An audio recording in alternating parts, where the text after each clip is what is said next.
உச்சநீதிமன்றம் வழங்கியுள்ள தீர்ப்பு ஒட்டுமொத்த இந்தியாவுக்கே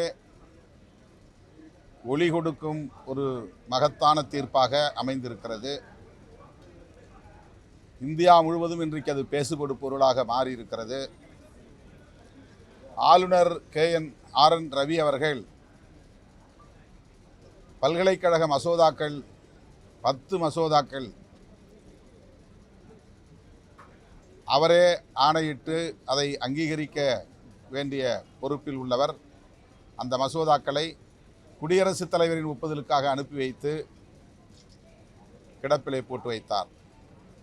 இதனை எதிர்த்து தமிழ்நாடு அரசு உச்சநீதிமன்றத்திலே வழக்கு தொடுத்து வழக்காடியதன் அடிப்படையாக உச்சநீதிமன்றம் தமக்குள்ள சிறப்பு அதிகாரத்தை பயன்படுத்தி எங்களுக்கு வேறு வழியில்லை, இதை நாங்களே அங்கீகரிக்கிறோம், சட்டமாக்குகிறோம் என்று தீர்ப்பளித்திருக்கிறது.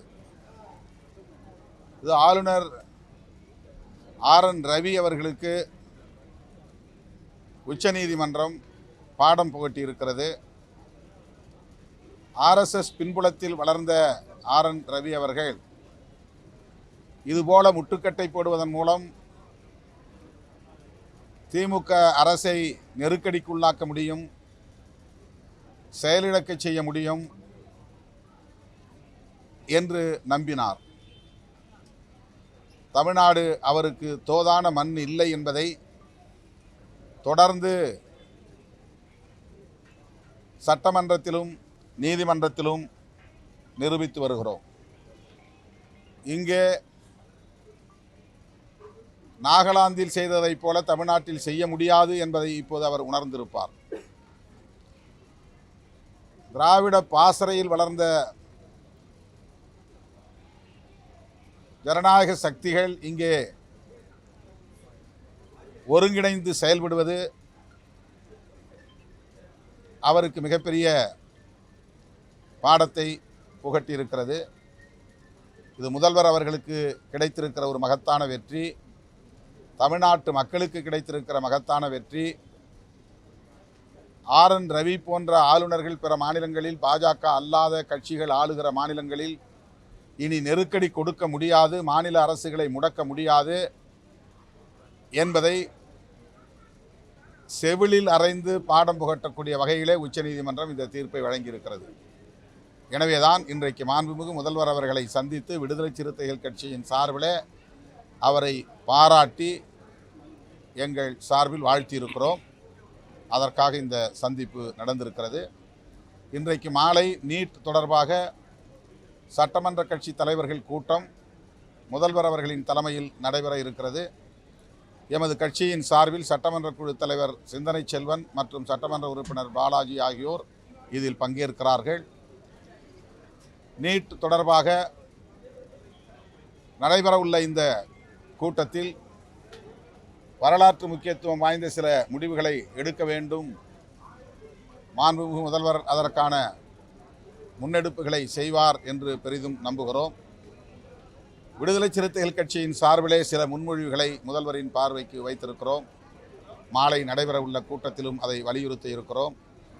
நீட் தொடர்பாக பாஜக அல்லாத பிற கட்சிகள் ஆளக்கூடிய மாநில முதல்வர்களை எல்லாம் அழைத்து டீலிமிட்டேஷனுக்கு எப்படி ஒரு அனைத்து கட்சி கூட்டம் நடைபெற்றதோ அதை போல அகில இந்திய அளவிலே அனைத்து கட்சி கூட்டத்தை நடத்தி கல்வி தொடர்பான அதிகாரத்தை பொதுப்பட்டியலிலிருந்து ஒத்திசைவு பட்டியலிலிருந்து மாற்றி மாநில பட்டியலுக்கு கொண்டு வர வேண்டும் என்கிற கருத்துருவாக்கத்தை ஏற்படுத்த வேண்டும் என்று வலியுறுத்தியிருக்கிறோம். அரசு பள்ளி மாணவர்களுக்கு 7.5% தரப்படுகிற உள்ளொதுக்கீட்டை கலையரசு குழுவின் பரிந்துரையின்படி 10% உயர்த்த வேண்டும். அதை அரசு உதவி பெறும் பள்ளிகளுக்கும் விரிவாக்கம் செய்ய வேண்டும் என்பதையும் சுட்டிக்காட்டியிருக்கிறோம். மேலும் சென்ட்ரல் பூல் என்கிற பெயரில், மத்திய தொகுப்பு என்கிற பெயரில் மாநில அளவிலான மருத்துவக் கல்லூரிகளில் இருந்து இடங்களை நூற்றுக்கணக்கான இடங்களை ஒன்றிய அரசு பறித்து கொள்கிறது. அதை இனி தர தேவையில்லை என்கிற வகையில் சட்டமன்றத்தில் ஒரு தீர்மானம் நிறைவேற்ற வேண்டும் என்கிற கோரிக்கையை வலியுறுத்தி இருக்கிறோம். மீண்டும் நீட் விலக்கு மசோதாவை சட்டமன்றத்தில் கொண்டு வர வேண்டும் என்றும் சுட்டிக்காட்டியிருக்கிறோம். மாநில பட்டியல் அதிமுக பங்கேற்கல. அதிமுக இப்படிப்பட்ட நிலைப்பாடுகளை எடுப்பதன் மூலம் தமிழ்நாட்டு மக்களிடமிருந்து மெல்ல மெல்ல அவர்கள் விலகி நிற்கிறார்கள், அந்நியப்பட்டு கொண்டிருக்கிறார்கள். அவர்களே அவர்களுக்கான சரிவை நோக்கி போய்கொண்டிருக்கிறார்கள் என்றுதான் கருத வேண்டியிருக்கிறது. பாஜகவினுடைய தயவு வேண்டும் என்பதற்காக தமிழ்நாட்டு மக்களின் ஆதரவை அவர்கள் மெல்ல மெல்ல இழக்கும் நிலைப்பாடுகளை எடுத்து வருகிறார்கள்.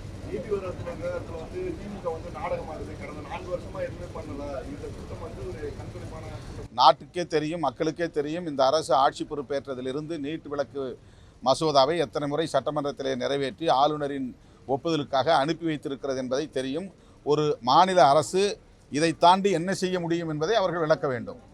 நீட் விலக்கு மசோதாவை சட்டமன்றத்திலே நிறைவேற்றி ஆளுநரின் ஒப்புதலுக்கு அனுப்பியதை தாண்டி வேறு என்ன செய்ய வேண்டும் என்பதை அதிமுக விளக்க வேண்டும். கூட்டணி கட்சிகள்லாம் நிர்பந்தத்தின் பேர்ல தான் திமுக கூட்டணியில் இருக்காங்க, அவங்க சுயமா செயல்பட முடியலன்னு காற்றோட கறந்துடுவாங்க. திமுக கூட்டணி கட்சிகள் வந்து காற்றோட கறந்து ஒரு அடிமை மாதிரி இருக்கிறாங்க மாதிரி எடப்பாடி. அது ஒரு விரக்தியின் வெளிப்பாடு. திமுக கூட்டணியிலிருந்து சில கட்சிகள் வெளியே வரும் என்று இலவு காத்த கிளியைப் போல காத்திருந்தார்கள். அவ்வாறு இது நிகழவில்லை. நிகழாததன் விளைவாக, விரக்தியின் விளைவாக இத்தகைய கருத்துக்களை அவர்கள் சொல்லி வருகிறார்கள்.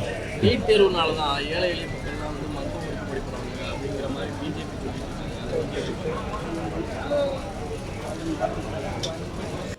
நீட் தேர்வு வந்ததனால் அவர்கள் என்ன காரணத்திற்காக கொண்டு வந்தோம் என்று சொன்னார்களோ அது நிறைவேறவில்லை.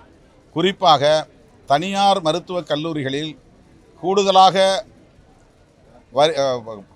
கல்வி கட்டணம் வசூலிக்கப்படுகிறது, நன்கொடை வசூலிக்கப்படுகிறது. இதனால் பெரும் தனவந்தர்களின் குடும்பங்களை சார்ந்த பிள்ளைகள் தான் படிக்க முடியும் என்ற நிலை இருக்கிறது. அதை தடுப்பதற்காகத்தான் இதை கொண்டு வந்தோம் என்று சொன்னார்கள். ஆனால் அதில் ஒரு விழுக்காடு கூட நடைபெறவில்லை, நிறைவேறவில்லை. அதே அளவுக்கான ஒரு மருத்துவக் கல்லூரியில் எவ்வளவு கட்டணம் வசூலித்தார்களோ அதே கட்டணத்தை தான் இப்போதும் செலுத்த வேண்டிய நிலை இருக்கிறது. பல மடங்கு கூடுதலாக அவர்கள் நன்கொடையாக வசூலித்த தொகையெல்லாம் இப்போது வெள்ளை பணமாக, ஒயிட் மணியாக கட்டச் சொல்லுகிறார்கள், செலுத்தச் சொல்கிறார்கள். அவ்வளவுதான். இதில் எந்த விதமான மாற்றமும் நிகழவில்லை என்பதுதான் யதார்த்தமான உண்மை.